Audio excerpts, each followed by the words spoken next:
주님께서 여러분과 함께 또한 사제의 영과 함께 마르코가 전한 거룩한 복음입니다.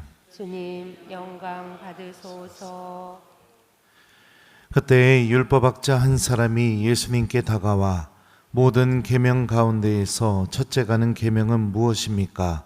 하고 물었다. 예수님께서 대답하셨다. 첫째는 이것이다. 이스라엘아 들어라. 주 우리 하느님은 한 분이신 주님이시다. 그러므로 너는 마음을 다하고 목숨을 다하고 정신을 다하고 힘을 다하여 주 너의 하느님을 사랑해야 한다.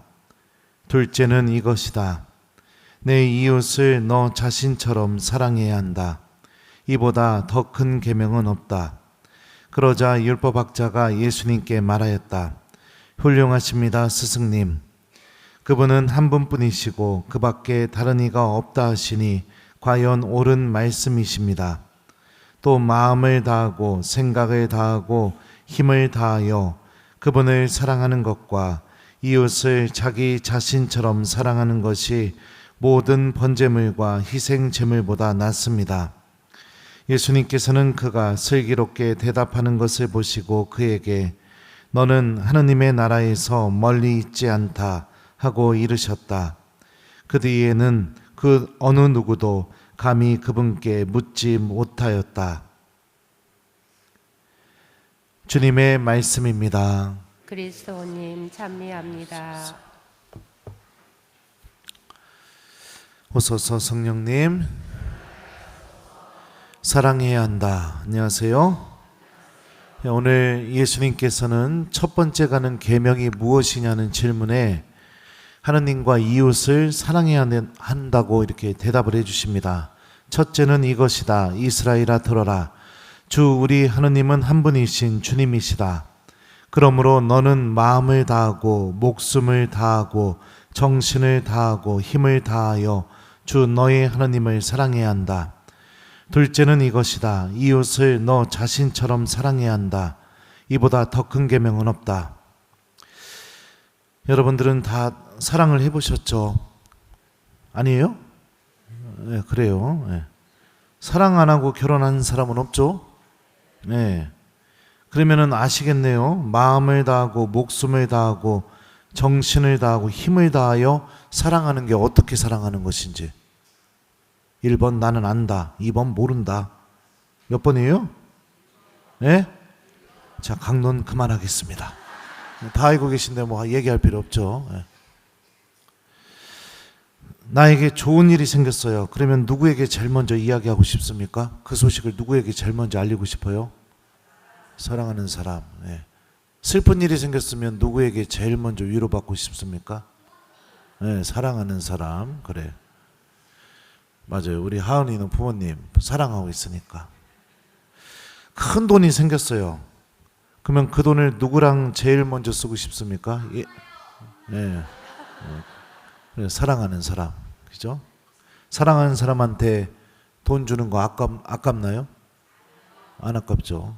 오히려 그가 그걸 받아서 기뻐하는 모습을 보면 나도 더 기뻐집니다. 그죠? 네. 그리고 또 맛있는 걸 먹어도 누가 제일 먼저 생각날까요? 사랑하는 사람. 그죠? 네. 내가 잘못한 걸 알게 되었어요. 내 사랑하는 사람이. 그러면 어떻게 하고 싶습니까?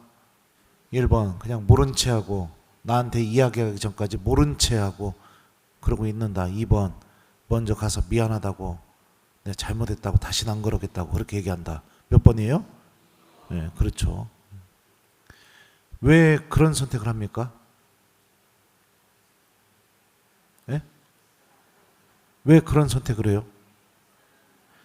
참 신기합니다. 사랑하면은 그냥 시키지도 않아도 주고, 사랑하면은 뭐 원하지도 않는데 가서 막 내 이야기를 막 하게 되고, 사랑하면은 다른 거 할 거 많은데도 그 사람 옆에 붙어가지고 그 사람하고 뭔가를 하고 싶어 하고, 사랑하면 네, 내 돈, 뭐 내가 갖고 있는 모든 것 막 그 사람한테 주게 되고. 왜 그럴까요?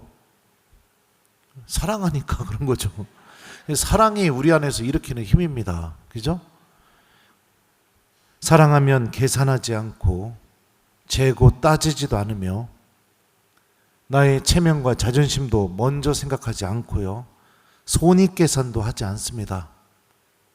그 사람과 유지되는 그 사랑의 관계가 가장 중요하기 때문에 어떻게 해서든지 그 사랑의 관계를 유지하려고 우리는 몸부림을 치게 됩니다. 이게 저는 마음을 다하고 목숨을 다하고 정신을 다하고 온 힘을 다해 사랑하는 것이라고 생각합니다. 우리가 보편적으로 누군가를 정말로 사랑하게 되면 나타나는 행동들, 주님께서는 하나님을 그렇게 사랑하랍니다. 기쁜 일이 생기면 성호경을 긋고 주님께 기도하면서 이야기를 나누고,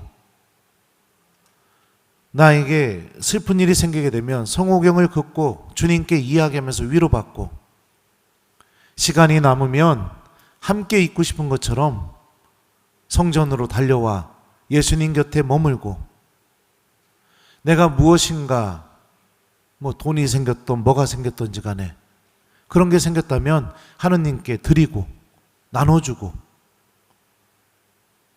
그렇게 사랑하라고요. 사랑이 없어지게 되면 어떻게 될까요? 주기 싫어져요. 자꾸 계산하게 돼요. 머릿속으로. 겉으로는 표현 안 되지만 대화하는 게 싫어지기 시작합니다. 그냥 나 안 건드렸으면 좋겠습니다. 함께 있는 것도 싫어요. 의무감에 같이 있을 수는 있을지 모르겠지만 그 이상 무엇인가 함께하는 거 별로 좋아하지 않습니다. 내가 잘못한 거 알고 있으면서도 용서를 청하지 않아요. 그냥 오히려 화를 더 냅니다. 그리고 그 사람에 대한 희생이나 이런 것도 마음에서 우러나서 나를 움직이지 않습니다. 사랑이 담겨 있는 믿음과 사랑이 전혀 없는 믿음은 똑같이 드러나게 됩니다. 만나고 싶고 보고 싶고 같이 있고 싶고 주고 싶고 용서받고 싶고, 그건 사랑이 담겨 있는 믿음의 모습이에요. 해야 한다니까 해야 되고, 어쩔 수 없이 남들이 다 하니까, 본당에서 하라고 하니까 그래서, 그리고 특별히 용서할 것도 없고 용서받을 것도 없고 주고 싶은 것도 없고, 뭐를 하라고 하는 게 다 숙제처럼 느껴지고, 그러니까 만나고 싶지도 않고 대화하고 싶지도 않고, 사랑이 없는 믿음의 모습입니다. 왜 우리들의 믿음에 사랑이 담겨 있어야 될까요? 왜 내 마음 안에 하느님을 사랑하는 마음이 존재하는 게 왜 중요할까요?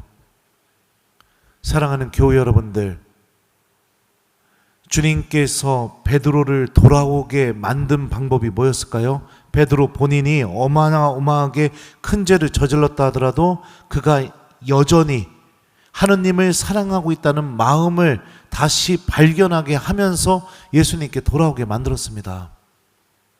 그 마음이, 사랑하는 마음이 우리 안에 존재하게 될 때 하느님께서는 우리가 가장 절망 속에 떨어진다 하더라도 그 절망에서 우리를 꺼내실 수 있기 때문에, 그 사랑하는 마음이 우리 안에 존재하게 된다면 하느님께서는 우리를 구원하실 수가 있으니까. 그리고 더 중요한 건 무엇이에요? 하느님 나라는 하느님과 같이 있고 싶고 대화를 나누고 싶고 하느님을 위해 희생하는 것이 기쁘고 주님을 위해 무엇인가 나눌 수 있는 마음이 나를 설레게 만들고, 다시 말하면 하느님을 사랑하는 이들이 하느님 나라에 머물 수 있기 때문에, 그렇기 때문에 중요한 것이죠. 그러면 어떻게 해야 하면 하느님에 대한 사랑을 우리가 다시 회복할 수 있을까요? 신학교 합격자 발표가 나고 나서 오리엔테이션을 이렇게 갔던 적이 있었습니다. 한 2박 3일 정도인가 이렇게 갔었어요. 그때 천미사도 하고 새 신부님 천미사도 참여하고 그랬었는데, 그때 처음으로 선배 학사님들한테 성물도를 그때 배웠었습니다. 그래서 같이 학사님들하고 성물도를 하고 2박 3일 이렇게 보냈었는데, 고등학교 갓 졸업하고 나서 처음으로 바친 그 성물도, 그때 읽었던 시편 말씀이 너무 좋아가지고 어떻게 했느냐, 집에 돌아와서 신학교 입학하는 날까지 성물도를 어떻게 바치는지도 잘 몰랐지만 그냥 제가 펴가지고 계속 이렇게 바쳤던 기억이 있습니다. 시편을 읽고 꼭 제가 하나님께 말씀드리는 것 같은 느낌이 들어서, 그러면서 저는 그렇게 하나님에 대한 사랑이 이렇게 싹트기 시작했던 것 같아요. 기도입니다. 기도하는 삶은 하나님에 대한 사랑을 키워줍니다. 다시 말하면, 반대로 얘기하면, 기도하지 않는 삶은 하나님에 대한 사랑이 생겨날 수가 없습니다.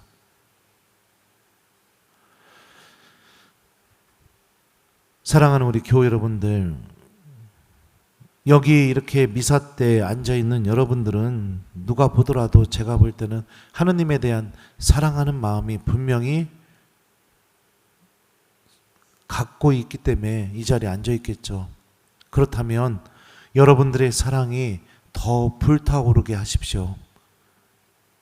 여러분들에 대한 여러분의 그 사랑이 더욱더 커지게 하십시오. 하나님을 체험하게 되면 사람 안에서 일어나는 첫 번째 변화 중에 하나가 뭐냐면 기도하고 싶은 마음입니다. 자꾸 성당에 오고 싶고 기도하고 싶고, 그 마음이 사라지지 않게 하십시오. 그래야 내가 삶을 살다가 크게 넘어졌을 때, 절망에 떨어졌을 때 주님께서는 여러분들이 하느님을 사랑했던 그 마음을 끄집어내셔서 다시 구원의 은총으로 여러분들을 데려오실 겁니다.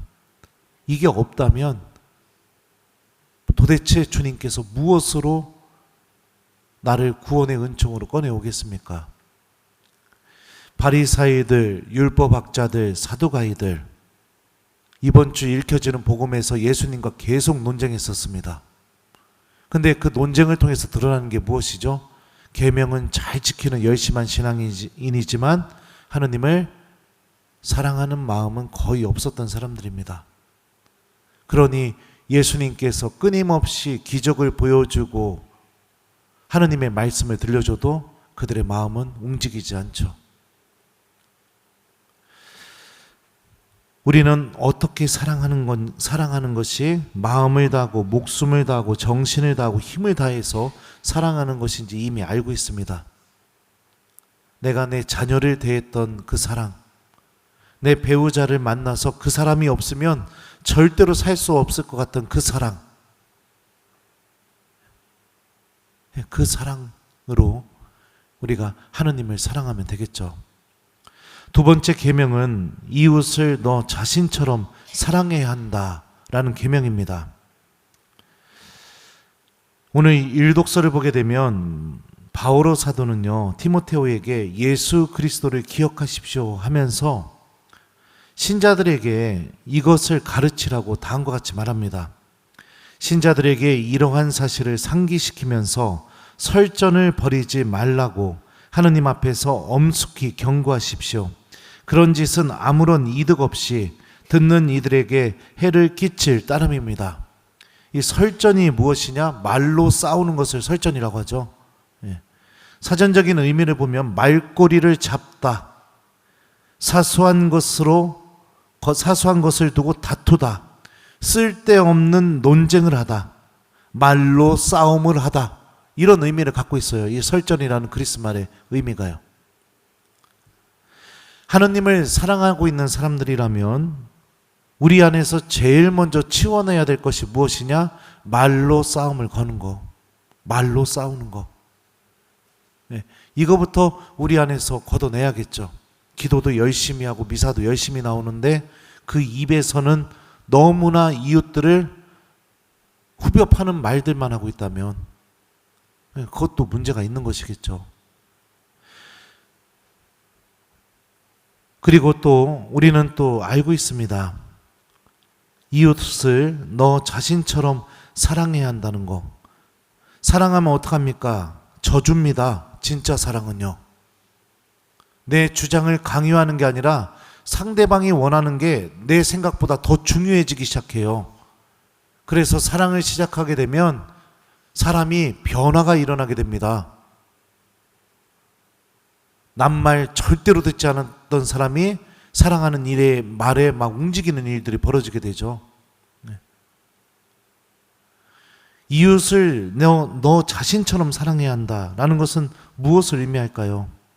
이웃을 나의 종으로 만들어버리고 내 생각에 일치시키려고 하고 내 뜻이 옳다고 내가 계속해서 주장해서 승복하게 만들고, 그것은 사랑하는 것이 아닙니다.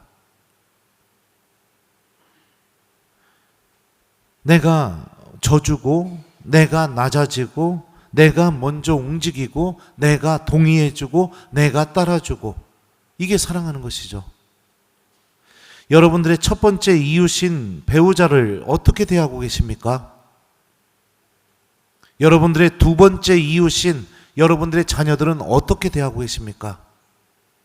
내 뜻, 내 욕심, 내가 바라는 계획,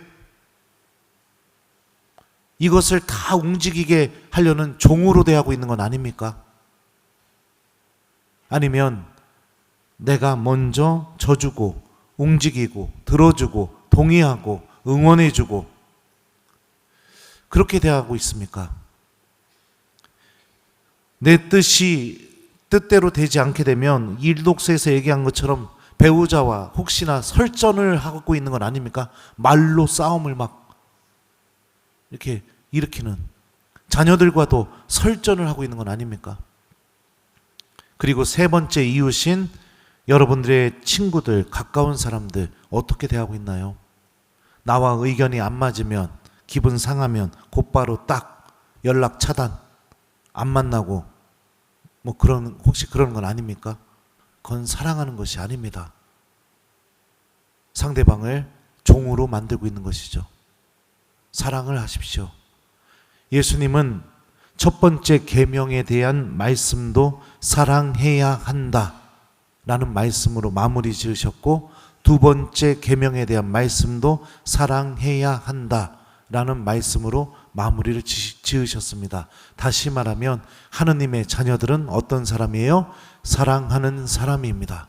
사랑하는 사람, 져주는 사람, 들어주는 사람, 먼저 희생하는 사람, 나눠주는 사람, 함께 하려는 사람, 다가가는 사람. 하느님의 자녀들은 그런 사람들입니다. 오늘 우리들의 믿음의 사랑이 담겨 있는지를 다시 한번 말씀과 함께 들여다보고, 나의 첫 번째 이웃, 배우자, 두 번째 이웃, 자녀들, 세 번째 이웃, 내가 아는 모든 사람들, 그들을 내가 진정으로 사랑으로 대할 수 있는 사람이 될 수 있도록, 또 하느님을 내가 정말로 사랑할 수 있는 사람이 될 수 있도록, 우리 부족한 점이 있다면 주님께 도움을 청하면서 하느님에 대한 사랑과 이웃에 대한 사랑을 다시 회복해 봤으면 좋겠습니다. 사랑은 그래요, 절대로 이기지 않습니다. 항상 져주죠.